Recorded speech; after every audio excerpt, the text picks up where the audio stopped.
শুরুতেই জানিয়ে দেব সংবাদ শিরোনাম, এরপর জানিয়ে দেব বিস্তারিত। প্রথমে জানিয়ে দেব গণ অধিকার পরিষদ ও এনসিপি কিভাবে এবং কেন এক দলের পরিণত হতে যাচ্ছে। বিএনপির উদারতার দৃষ্টিভঙ্গি স্থিতিশীলতা বাংলাদেশকে অর্জনে সহায়ক হবে বললেন মঈন খান।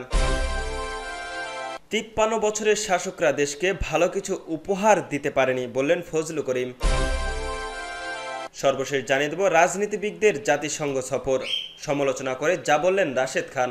শুনছিলেন সংবাদ শিরোনাম, এবার বিস্তারিত।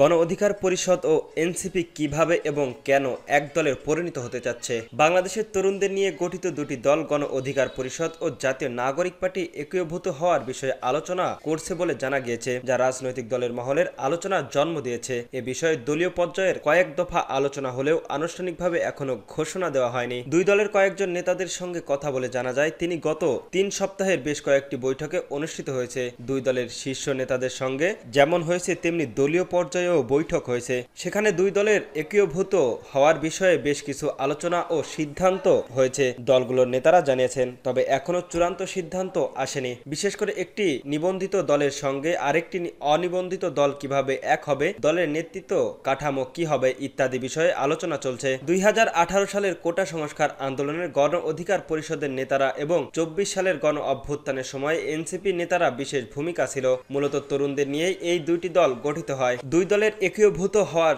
এসব তথ্য এমন সময়ে সাজানো হচ্ছে যখন বাংলাদেশের সাধারণ নির্বাচনের রোডম্যাপ ঘোষণা করা হয়েছে। অন্তর্বর্তীকালীন সরকারের ঘোষণা অনুযায়ী আগামী বছরের ফেব্রুয়ারি মাসে নির্বাচন হওয়ার কথা। তার আগে হঠাৎ করে কেন এবং একীভূতকরণের বিষয়ে ভাবছে এই দুইটি দলের নেতারা। আসলে কি ঘটছে দুটি দলে, কিভাবে এবং কেন, প্রেক্ষাপট কি হবে এই একীভূতকরণ, এমন প্রশ্ন সামনে এসেছে। জাতীয় নাগরিক পার্টি ও গণ অধিকার পরিষদ দুইটি দলের প্রতিষ্ঠার প্রেক্ষাপটে প্রায় একই রকম। কোটা সংস্কার আন্দোলনের ভিত্তিতে দুই দলেরই যাত্রা শুরু। বিএনপি উদার দৃষ্টিভঙ্গি স্থিতিশীলতা বাংলাদেশের অর্জনে সহায়ক হবে বললেন মঈন খান। বিএনপির স্থায়ী কমিটির সদস্য সাবেক মন্ত্রী ডক্টর আব্দুল মঈন খান বলেছেন, বিএনপির উদারতা গণতান্ত্রিক দৃষ্টিভঙ্গি বাংলাদেশের শান্তিপূর্ণ ও স্থিতিশীলতার সামাজিক ও অর্থনৈতিক পরিবেশের অর্জনে সহায়ক হবে। ডেনমার্ক রাষ্ট্রদূতের এইচ.এম. ক্রিস্টিয়ানো রিবক্স মোলায়ের সোমবার সেপ্টেম্বরের সকালে ঢাকায় গুলশানের ডক্টর এ.এম. মঈন খানের বাসভবনে সাক্ষাৎ করেন। এ সময় মঈন খান এসব কথা বলেন। এ সময় তারা বাংলাদেশের বর্তমান রাজনৈতিক পরিস্থিতি, বিভিন্ন রাজনৈতিক দলের অংশগ্রহণ এবং আগামী সাধারণ নির্বাচনের জন্য তাদের নীতির অবস্থান নিয়ে আলোচনা করেন। ডক্টর খানের মতে বিএনপির উদারতা গণতান্ত্রিক দৃষ্টিভঙ্গি বাংলাদেশের শান্তিপূর্ণ ও স্থিতিশীলতার সামাজিক ও অর্থনৈতিক পরিবেশের অর্জনে সহায়ক হবে, যা ভবিষ্যতের বিনিয়োগ ও সমৃদ্ধির জন্য গুরুত্বপূর্ণ। রাষ্ট্রদূত জানান, তারা চট্টগ্রাম বন্দর এবং কক্সবাজার থেকে টেকনাফ পর্যন্ত উপকূলীয় অঞ্চলে অবকাঠামো উন্নয়ন এবং নবায়নযোগ্য শক্তি প্রকল্পে 2 বিলিয়ন মার্কিন ডলার বিনিয়োগ দিতে আগ্রহী। ডাক্তার মঈন খানের দীর্ঘদিনের প্রস্তাবিত সমুদ্র থেকে ভূমি পুনরুদ্ধারের বিষয়টি তোলেন এবং এক্ষেত্রে ডেনিশ বিশেষজ্ঞ মতে ব্যবহার করেন আলোচনা করে। এছাড়াও তারা উচ্চকক্ষ ও অনুপাতিক প্রতিনিধিত্ব পিয়ারের ব্যবস্থা নিয়ে বিস্তারিত আলোচনা করেন।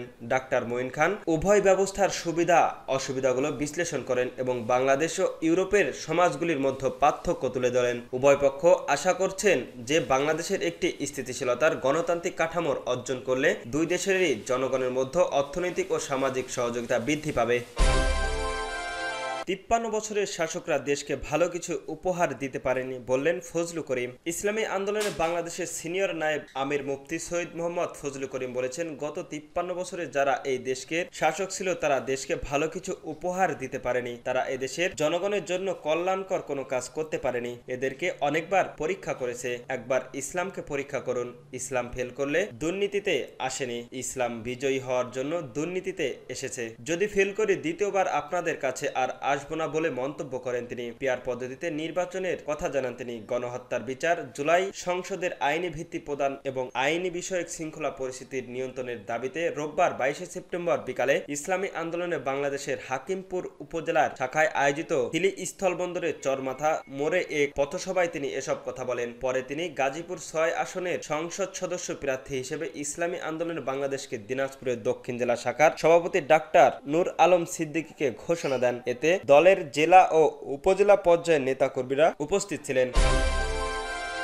রাজনীতিকদের জাতিসংঘের সফর সমালোচনা করে যা বললেন রাশেদ খান। অন্তর্বর্তীকালে সরকারের প্রধান উপদেষ্টা ডক্টর মোহাম্মদ ইউনূস জাতিসংঘ সাধারণ পরিষদের ৮০তম অধিবেশনে যোগ দিতে যুক্তরাষ্ট্রের উদ্দেশ্যে ঢাকা ত্যাগ করেছেন। রোববার দিবাগত রাতে দেশের ৩টায় রাজনৈতিক দলের ৬ জন সহ সফর সঙ্গীকারী নিয়ে তিনি ঢাকা ত্যাগ করেন। এর মধ্যে প্রধান উপদেষ্টা সফরকারী হিসেবে যুক্তরাষ্ট্রে গিয়েছেন দেশের অন্যতম ৬ জন রাজনৈতিক নেতা। তারা হলেন বিএনপির মহাসচিব মির্জা ফখরুল ইসলাম আলমগীর এবং দলটির ভারপ্রাপ্ত চেয়ারম্যান তারেক রহমানের পররাষ্ট্র বিষয়ক উপদেষ্টা হুমায়ুন কবির, জামায়াতের ইসলামী নায়েব আমির সৈয়দ আবদুল্লাহ আল মোহাম্মদ তাহের ও জামায়াতের নেতা রাকিবুল রহমান তারেক এবং জাতীয় নাগরিক পার্টির এনসিপির সদস্য সচিব আক্তার হোসেন ও যুগ্ম আহ্বায়ক ডক্টর তানজিম যারা। পুরো বিষয়টি নিয়ে সামাজিক মাধ্যমে প্রশ্ন তুলেছেন এবং সমালোচনা করেছেন গণ অধিকার পরিষদের সাধারণ সম্পাদক রাশেদ খান। সেই সঙ্গে বৈষম্য দূর করতে এসেছেন এই উপদেষ্টার পরিষদের আরও বৈষম্যের উৎপাদন করেছেন বলে সমালোচনা করেছেন। সোমবার ২২শে সেপ্টেম্বর সকাল ৯টা থেকে ৫৭ ফেসবুকের আইডিতে দেওয়া এক পোস্টে রশিদ খান লিখেছেন, অন্তর্বর্তীকালীন সরকারের উপদেষ্টা জাতিসংঘ সফরে ৩টা রাজনৈতিক দলের প্রতিনিধি নিজেদের প্রোটেকশন স্বার্থে নিয়ে গিয়েছেন। এছাড়াও সেখানে রাজনীতিকদের কোনো কাজ নেই। স্বাভাবিকভাবে এখানে আওয়ামী লীগের নেতাকর্মীরা বিক্ষোভ প্রদর্শন করবে, হয়তো তারা গালিবাজ ও উপদেষ্টার অদপস্থ করার ঘটনা ঘটতে পারে। ইতিমধ্যে বিএনপি ও জামায়াতের নেতাকর্মীদের নিরাপত্তার জন্য ব্যানার নিয়ে নেমে গিয়েছে। পাশাপাশি আওয়ামী লীগও আছে। বিদেশের মাটিতে মুখোমুখি আহ্বান। কল্পনা করেন যদি রাজনৈতিক প্রতিনিধিরা না যেত তাহলে বিএনপি জামায়াতের নেতাকর্মীরা আসতো, না হলে পরিণত কি হতো? এমন প্রশ্ন তোলার পর উপদেষ্টা পরিষদের বৈষম্য উৎপাদন করেছেন মন্তব্য করেন সাবেক এই ছাত্র নেতা। বলেন, অর্থাৎ সরকারের উপদেষ্টারা যত বড় কথা বলুক না কেন তারা টিকেই আছে রাজনৈতিক দলগুলোর সমর্থন ও সহযোগিতায়। আমরা মাঝে মধ্যে মনে হয় বৈষম্য দূর করে এসে এই উপদেষ্টার পরিষদ আরো বৈষম্যের উৎপাদন করছে।